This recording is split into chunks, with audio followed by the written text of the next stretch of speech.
Next, we move on to a lecture on public health and infectious diseases. And we have with us, we are privileged to have Dr. Hasita Tisera, another giant in curbing the scourge of dengue in our country. He is a consultant epidemiologist attached to the Ministry of Health, and he was the former head of the National Dengue Program. Thank you, Dr. Tisera. I wish to thank the organizers for the invitation. The title given to me was Public Health and Infectious Disease.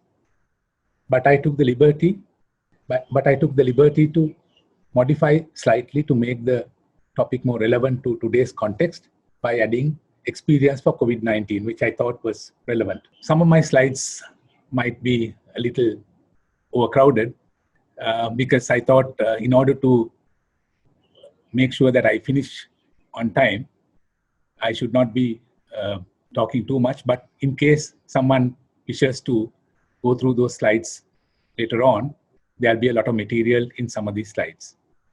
Sorry if they are too crowded for the viewers. Infectious diseases are a group that has become very relevant today. In fact, the deaths globally due to infectious diseases are around 10 million, second only to NCDs in the world.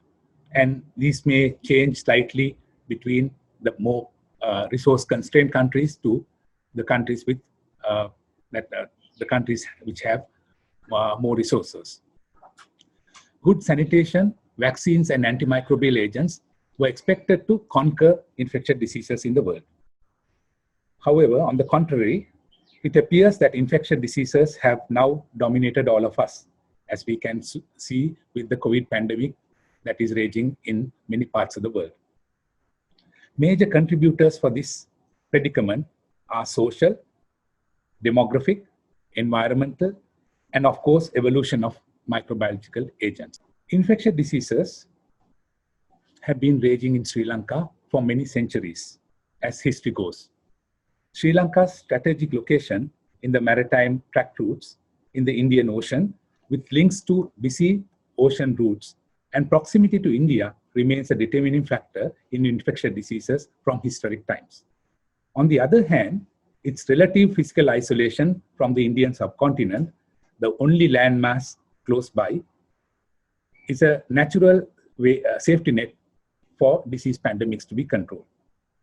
Quarantine and Prevention and Disease Ordinance was introduced in Ceylon way back in 1897. At the same time, it was implemented in British India to prevent the transmission of Bombay plague outbreak raging through parts of the western belt of Indian subcontinent. Subsequent quarantinable disease list evolved as plague, cholera, and smallpox, and any other disease that specified by notification in a gazette. One cannot take legal action for violation of one's fundamental rights when it comes to quarantinable diseases. For example, if I were to be diagnosed with COVID-19 today and to be admitted at National Institute of Infectious Diseases, I cannot say that I should be discharged until the physicians like Ananda Vijayvikrama is satisfied with my treatment. COVID-19 was declared a quarantinable disease in March 2020, where the gazette notification appears on the side of this slide.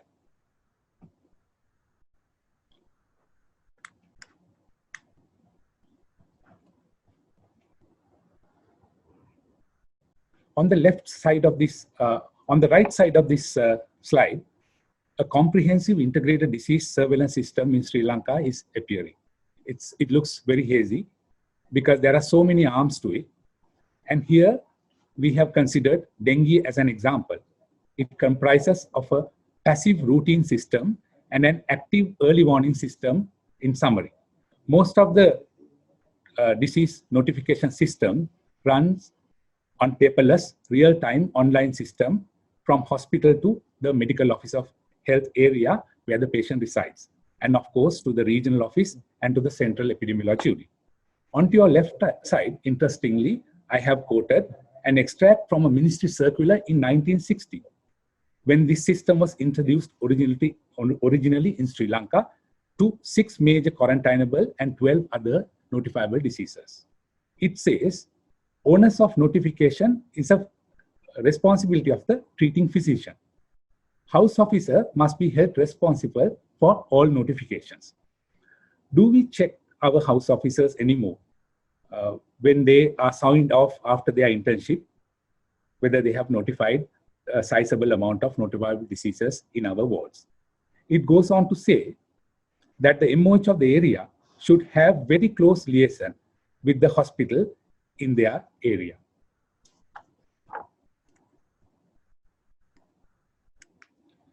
In the current list of notifiable diseases, which is appearing here, there are 2 major groups. Group A are to be notified directly to the center, to the Director General and the National Epidemiology Unit, while the Group B diseases are to be notified to the respective MOH area of the residence of the patient early.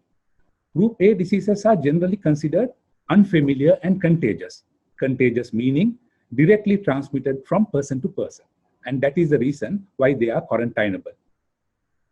The ordinance expresses that every medical practitioner who attends on any person suffering from a disease in the list that has been shown here to notify such diseases to proper authority. Proper authority meaning the MOH of the area where the patient resides.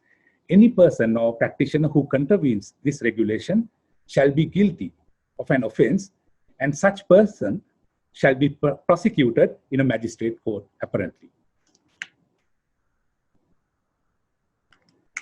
This is a busy slide, but this is, in summary, a century of dengue, of malaria prevention in Sri Lanka, given as a snapshot.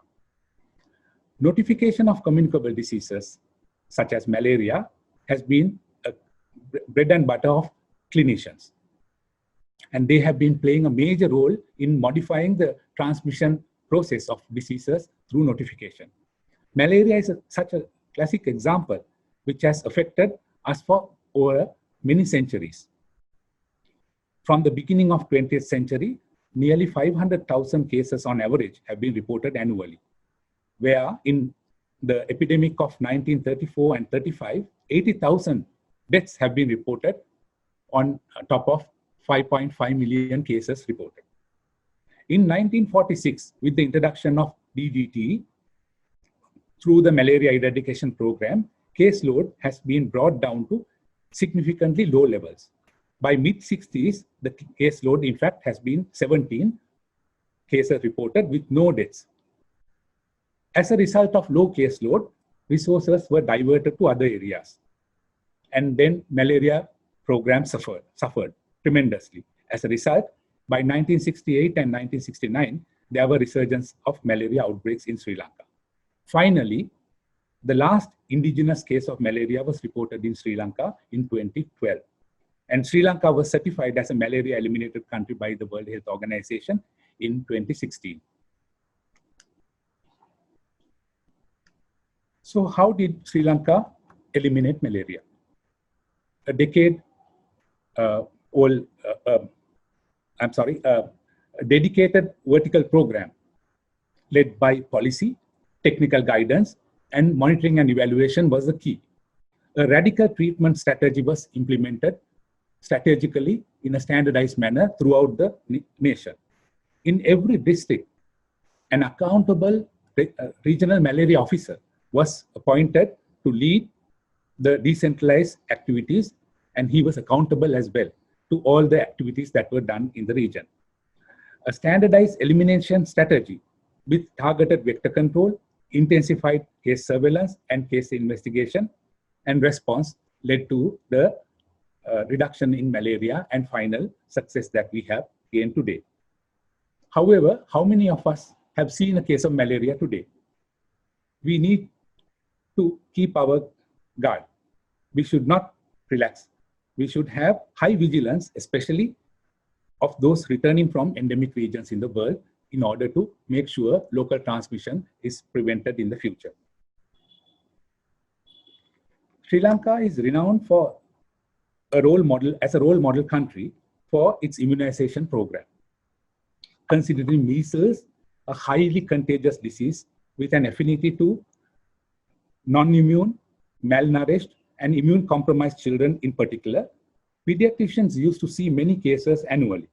Measles is also well known as a major concern for natural disasters and war situations.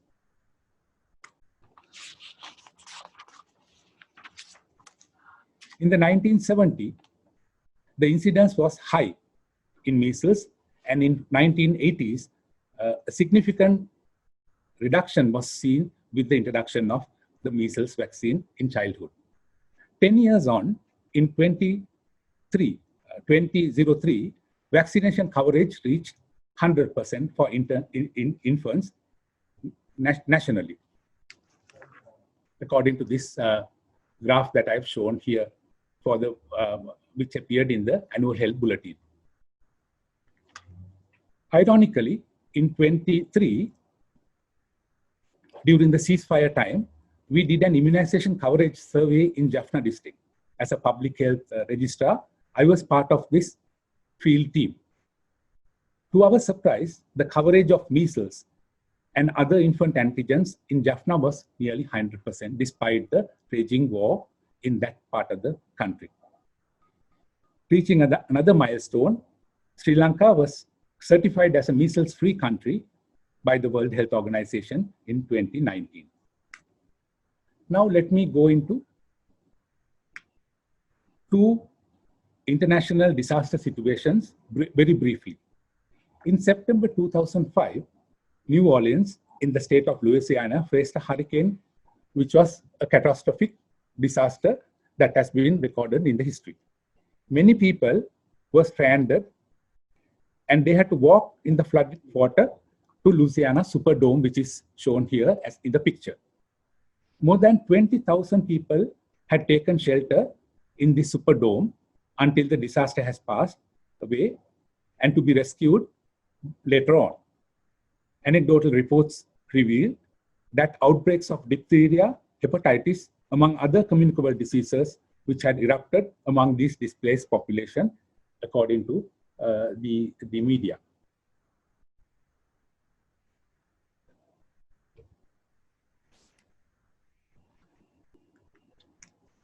Giving another example, Haiti was hit by a major earthquake in 2010, killing 230,000 people instantly. Subsequently, the cholera outbreak which raged across Haiti affected at least 1 million people and claimed 10,000 lives by 2016. The cause of the cholera outbreak was traced to a UN camp hosting international peacekeepers who were brought into Haiti for relief operations. UN camp had discharged untreated fecal material directly into the nearby river, which was also serving the community as source of drinking water. It has also reported that there was an outbreak of cholera at the same time in Nepal, from where the UN troops were part of the Haitian mission. So probably the Nepalis who came as a UN mission were responsible for this origin of this cholera outbreak in Haiti, which had not seen cholera for many decades previously. I'm talking about one natural disaster and a man-made disaster in Sri Lanka. In 2004, Sri Lankan coastal belt was devastated with tsunami, taking 30,000 lives and probably displacing 300,000 people homeless. Virtually on the same day itself, technical teams were sent to affected regions to prevent outbreaks of communicable disease during the relief operations. Those who were displaced were provided with shelter in schools, temples, and different public buildings in groups. They were provided cooked food temporarily only, followed by preparation of food on site. Water was distributed using bowsers into plastic tanks, which are chlorinated regularly. Bottled water was discouraged. Temporary latrines were constructed to supplement the latrines that were available. There were no mass vaccination programs necessary, except tetanus vaccine, which was given to those who had sustained injury. Apparently, as evident by many of us, there were no major outbreaks of communicable diseases that were reported during that time. During 2009, at the final stage of the 30-year-old war in Sri Lanka, people fled to the area that had been freed from the terrorists. Nearly 300,000 people were camped in IDP camps in Chetikulam, Vavuniya. The entire area was divided into 6 zones, as in usual MOH areas, and the zones were subdivided into blocks of PHIs and PHMs to start routine work more or less immediately. Infectious disease prevention operations were led by these teams in the usual manner. Although there were few common infectious diseases that were reported during this time, there were no major outbreaks exceeding the background transmission levels.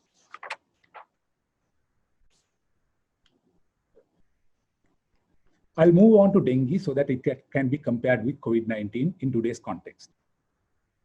Dengue is the problem of the modern era. It is the infectious disease of the 21st century. It is considered to be a non-important disease as far as the global disease paradigm is considered. So it is put into the group of NTDs, not in the bracket of the more important diseases like HIV, TB, and malaria. However, it has become the most significant mosquito-borne viral infection in the world. Large epidemics have been raging with changing epidemiology due to reasons of the host, the agent, and the vector, which I'm going to talk about a little later. There are wide spectrum of infection outcome in dengue, as we know. There is a large chunk of asymptomatic infection, and there is a smaller proportion dying due to more severe disease, which is known as dengue shock syndrome and its complications. So dengue, in summary, is a disease of high morbidity and relatively low mortality disease. And that is probably why it has not gained a lot of momentum internationally from the developed countries.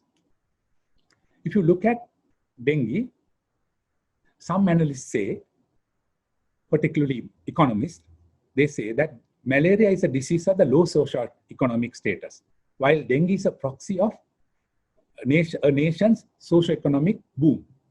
As malaria declines, dengue seems to be taking its place according to this slide. When malaria is going down, dengue is coming up in developing countries, as well as more or less some of the developed countries. In fact, this year, Singapore is having its biggest epidemic of dengue reported in history so far, with 23,000 cases and 20 plus deaths reported thus far. Just like in malaria, where a strong top-down approach, which showed results in the community, people expect health authorities to do the same for dengue. Unfortunately, it's not the same. Disease transmission, if you look at this slide, the cycle begins with the bite of an infected mosquito to a healthy human. The Aedes mosquitoes, which are infected, that are in the community, will bite healthy individuals. And out of them, while the majority will remain asymptomatic, 75% of the people infected will remain asymptomatic, while about 25% will develop symptoms. Of those who develop symptoms, the majority will have what is a self-limiting illness called dengue fever. And the rest, about 20% or less, will have what is known as dengue hemorrhagic fever. Interruption of transmission is mainly via breeding site elimination, adult and larval control measures, and prevention of mosquito bites, particularly during daytime. However, these interventions are insufficient to significantly control dengue as a major public health problem. In malaria, there was a specific medication to control the parasite, which has significantly reduced the transmission. And unfortunately, there is no such viral medication to treat dengue patients. A strong top-down approach have paved the way for the malaria elimination process. However, in dengue, unless there is a strong community engagement through a bottom-up approach with individuals taking part and being responsible, sustainability of control remains a problem. In the past decade, if you look at what Sri Lanka has done, in Sri Lanka, the past decade, a number of novel interventions have been well executed. Through early diagnosis and treatment, complications have been minimized. As such, the case fatality rate has been brought down significantly over the last 10 years, from 1% to close to 0.1%. As such, the case fatality rate is now remaining low in the country. Despite numerous challenges, transmission interruption, which is the primary prevention arm of any program, has been able to do well as well. It has strengthened the multi-sectoral engagement, thus minimizing major epidemics, and attention given to epidemics have substantially increased over the years. In 2011, an international request was made by the government of Punjab, Pakistan, to seek support for the control efforts of an unprecedented dengue epidemic raging in that province. Sri Lanka's technical team was the first to respond. We readily agreed to go to Lahore, Pakistan, because we assumed that they did not differentiate dengue hemorrhagic fever from dengue fever. With the advice from Sri Lankan team, they were able to recognize plasma leakage in DHF early and treat their patients appropriately, which resulted in a drastic reduction in complications and deaths. Subsequently, in 2020, the president of the College of Physicians, Dr. Ananda Vijayvikrama, and myself had the opportunity to visit Lahore, which is shown in the bottom right corner of this slide. And we witnessed that they are doing extremely well, both in their prevention as well as treatment of patients.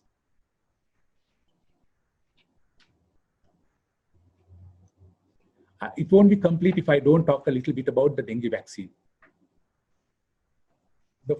The need of a safe and effective vaccine for dengue has been felt for decades. In 2015, the first ever vaccine was marketed and registered in several countries, including in the Philippines, they went ahead by introducing the vaccine into the immunization campaign with school immunization program implemented in 2016. Subsequently, in 2017, the manufacturer proposed a change in vaccination strategy by requesting prior testing of vaccine candidates and only vaccinating those who are exposed to the dengue virus previously. In the Philippines, this decision did cause a lot of damage. There was immediate outrage, and people claimed that there were several deaths due to vaccination, and they wanted revenge. The public trust on all vaccines were affected, and the immunization coverage dropped drastically. As you can see here, the immunization coverage, which was 93% in 2015, had dropped to nearly 32% by 2018 after this problem. As a result, there were major outbreaks of measles. In fact, in 2019, there were 300 deaths due to measles, and there were outbreaks of other diseases that we know of, which are vaccine preventable. However, in Sri Lanka, we took a progressive decision not to register the dengue vaccine despite multiple pressures during the 2017 epidemic that we had. There are some differences and similarities between COVID-19 and dengue. The major differences are, in COVID-19, even a single case of COVID should be investigated as an outbreak. Whereas dengue, we have the liberty to allow few cases to be reported before an outbreak is declared. And in COVID, the pandemic, as we have seen in the world, can spread very fast, whereas dengue moves relatively slower. In fact, much slower, because there is an extrinsic incubation period due to the mosquito. Because dengue, there is a vector. Because of the extrinsic incubation period, the outbreak spreads much slower than a communicable disease of the nature of COVID-19, which is contagious. And also, we have seen that COVID epidemics are less explosive compared to dengue. In COVID, because even if you have casual contact, unless you have substantial contact with an individual, if you don't protect yourself and have a serious contact, only you can be infected. Whereas in dengue, multiple people are bitten by a single dengue mosquito. And therefore, the outbreaks are more explosive in dengue compared to COVID-19. And there are some similarities as well. Both in COVID and dengue, there is a high proportion of asymptomatic cases of individuals. And for health services, both diseases are extremely stressful. Case fatality rates are reflected in the surge capacity in hospitals. Surge capacity is the ability of managing sudden influx of patients by hospital care. Interruption of transmission is the key to containment of both dengue and COVID.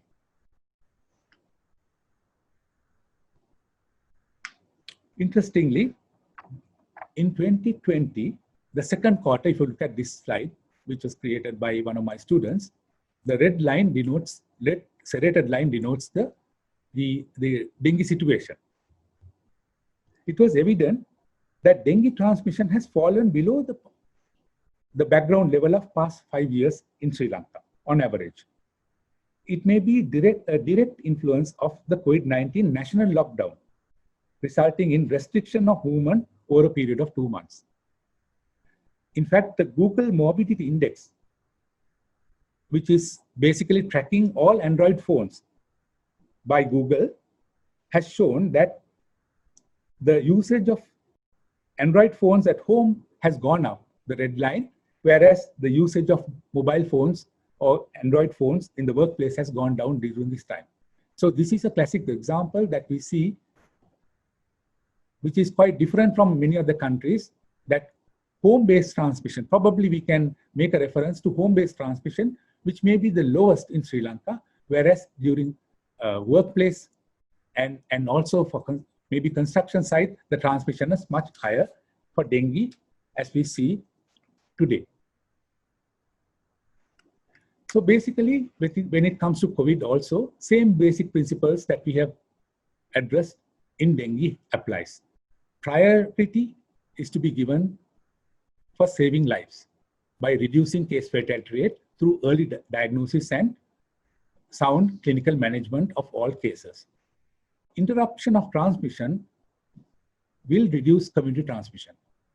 Thereby, you can maintain the surge capacity of hospitals without overloading the hospitals to unmanageable levels. This is an interesting slide,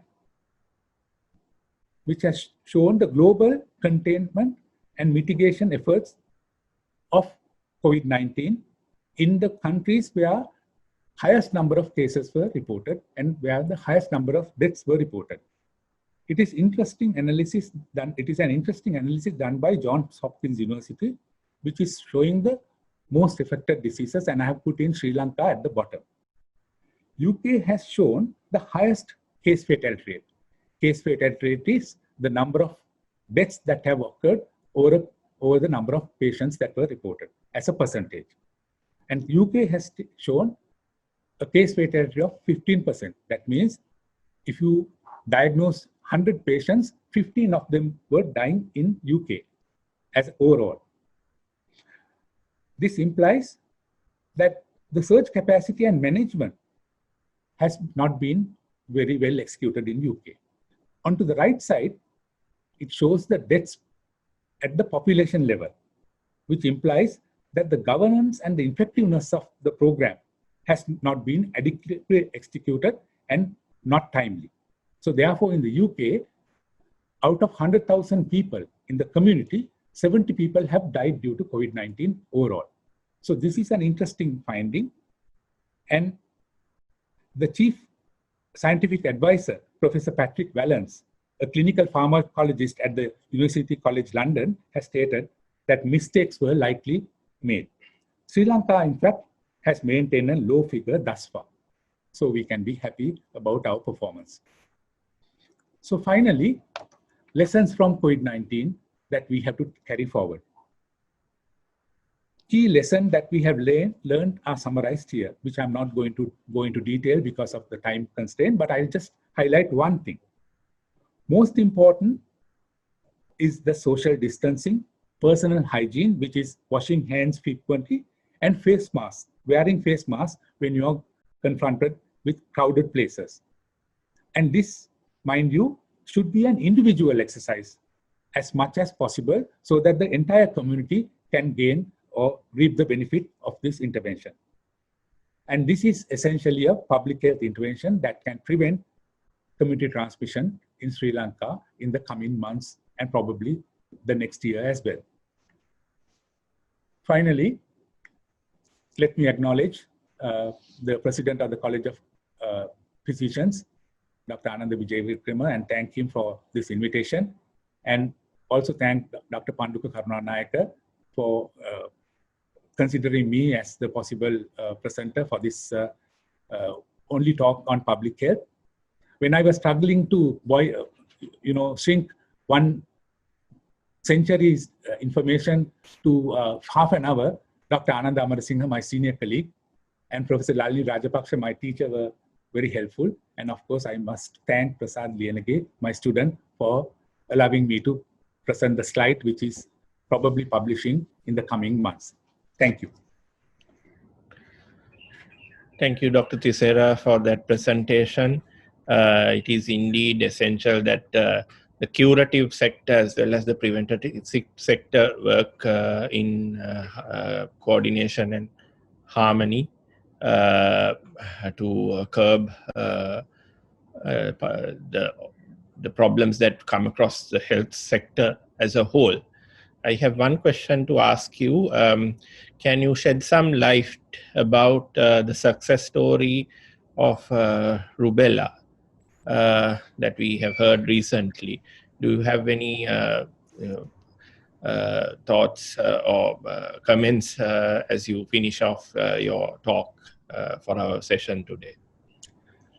Yeah, thank you. I think I'm not the expert on rubella to give a lot of insight to you, but nevertheless, the immunization success that we are reaping benefits of today is the hard work of a lot of people, particularly those who have done the work in the community, starting with the primary care workers to the divisional MOHs, the district level staff, and the national level central organizations, both the Family Health Bureau as well as the epidemiology unit. So this is something that also we are working on very closely, particularly the childbearing age females, where we ought to make sure that all of them have been covered in order to prevent congenital rubella syndrome among children.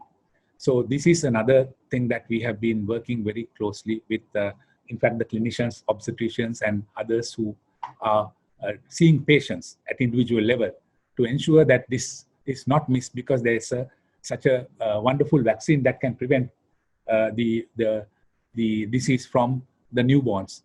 But unfortunately, on and off, we have been getting cases reported, but it had now plateaued and come to a very low level. So at that I will stop, unless of course you have any other questions. Let me conclude. Thank you again.